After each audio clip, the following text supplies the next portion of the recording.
Do not trust your eyes. Radio Noise Podcast. Radio Zoo.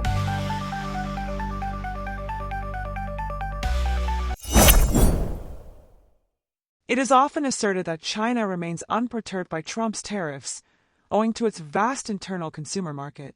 However, a perplexing issue persists. For some reason, the Chinese are reluctant to purchase domestically produced goods within this market, hesitant to invest their own funds in such acquisitions, while foreign imports are notably scarce, primarily due to those accursed tariffs. Even in the realm of housing, despite the ongoing collapse of the local real estate market and the continual decline in property values, the downward trend persists. Projections indicate that this year real estate prices may further decrease by an additional 2.5%. A former official of China's Statistical Bureau revealed that in order to occupy all the constructed dwellings, the population would need to be twice its current size. Presently, the country has approximately 1.4 billion inhabitants, yet it would require around 3 billion people to fully occupy the residential spaces. Beyond the collapse of this industry, the impediment or reluctance to engage in domestic market transactions is further exacerbated by the youth unemployment rate, which in 2023 soared to over 21% among the entire young Chinese population. Why are the figures exclusively for 2023?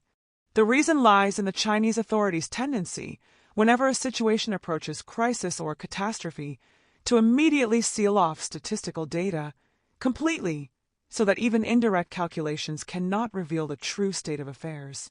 It is reasonable to surmise, however, that the situation has not improved since then, for otherwise, the data would have been publicly disclosed. Local communist officials have attempted to address this issue through their customary method, which they also employ in the realm of Chinese exports, namely, subsidies for purchasing expensive goods such as electric vehicles and household electronics, increasing wages and childcare support.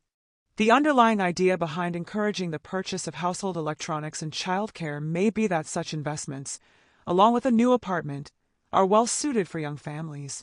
Yet, this strategy is unlikely to succeed. Why is that? Economists are confident that short-term measures, such as these subsidies, are not intended for long-term support, but rather serve as incentives for immediate action. They provide an impetus for change, emphasizing the necessity of reforms that enhance individual prosperity. Such advancements offer genuine prospects for a sustainable future and motivate consumers to make substantial investments, even on credit. Although these purchases may be financed through borrowing, the long-term profitability ensures that debts will be repaid in due course, fostering a sense of confidence in one's future stability. What conclusions can be drawn? The Chinese economy is inexorably approaching its demise. Beyond all the aforementioned factors, its health is also profoundly affected by the Trump tariffs. These tariffs exert a significant influence. Despite attempts by the Chinese to mislead the global community by speculating about their potential impact a decade ago, and now claiming that they have no effect whatsoever, without explaining the reasons behind such resilience or revealing the components that contribute to the stability which is crucial for China's export-driven economy. Furthermore, had this not been a communist dictatorship, the economy would have naturally begun to support both itself and the state in discovering new opportunities, venturing into uncharted markets, and invigorating emerging industries, including those tailored for these novel terrains. The state's role would merely have entailed providing incentives, abolishing taxes, and reducing regulatory burdens. Instead, under a regime governed by authoritarian control, only one outcome is likely, a phenomenon both comprehensible and disconcerting. Similarly, as with the orcs, the Chinese communists will forever cling to their notion of imperial grandeur, much like the orcs cherish their own mythos.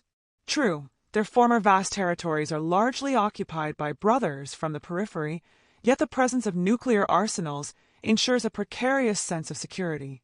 Happiness and prosperity may eventually dawn, sooner or later, whether with these communists, others, or perhaps in a world devoid of them altogether.